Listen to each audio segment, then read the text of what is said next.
Campbell is the man in the middle, juggling the province's economic welfare, its autonomy, and his own political career with his fingers crossed. The first thing a premier begins to realize when he gets elected is that there's damned little flexibility after all your commitments are made. Provincial governments have a flexibility of, let's say, 1 or 2% of their budget, discretionary spending that they can redirect. The rest of it goes to pay your teachers, your nurses, run the health, social programs and ongoing programs, and the government tab as well. Well, the development plan gave Prince Edward Island a 25% flexibility. But how can you say that the province is free to originate programs when the province is tied into something called the Joint Federal-Provincial Advisory Board, on which you have federal civil servants with equal power to you, a man elected by the people of Prince Edward Island? That is the mechanism that makes it all possible. But it's not a democratic mechanism, is it? It's not very democratic if we sit here and have available to Prince Edward Island only the dollars that spin out from national programs, because none of them ever fit. The national housing programs don't fit the needs of PEI. The national grain storage programs don't fit the needs for PEI. But why should J. Douglas Love, a federal civil servant who was never elected to anything in his life, sit down as an equal with you, who have been selected by the majority of Prince Edward Islanders to represent them? How can he assume equal status? Well, it's not equal status. The province has initiated, let's say, a program for the coming year. These are the elements in it.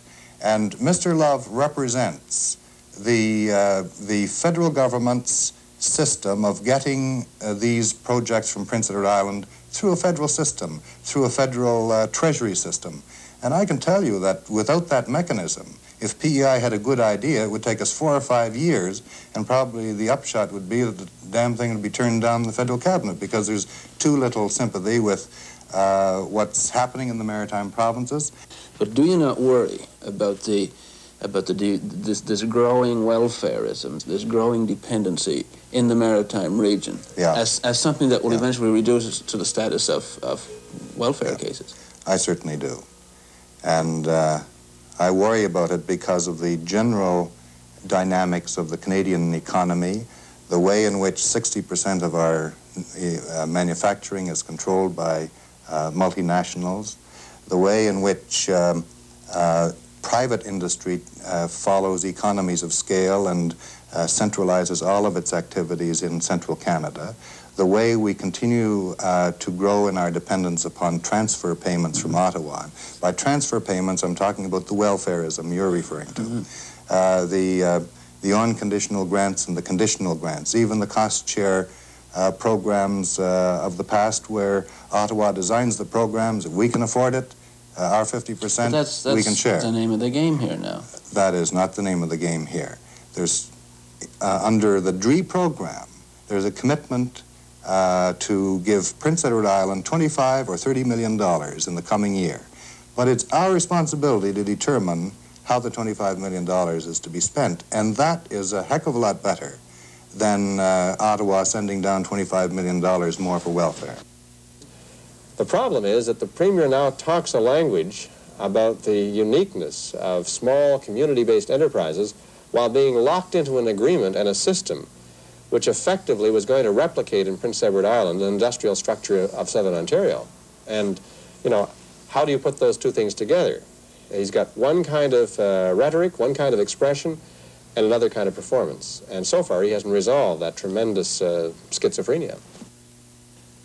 But the kind of transfer payments that you're talking about are not quite as satisfactory, in my view, as being consistent with that small is beautiful image that Prince Edward Island is famous for right across the country. With respect to the programs that are being developed here, I believe that they are being very sensitive to the notion of local self-reliance and small is beautiful. The family farm is close to the small is beautiful philosophy and opposed to the notion of corporate farming, which this continent pursues with vigor.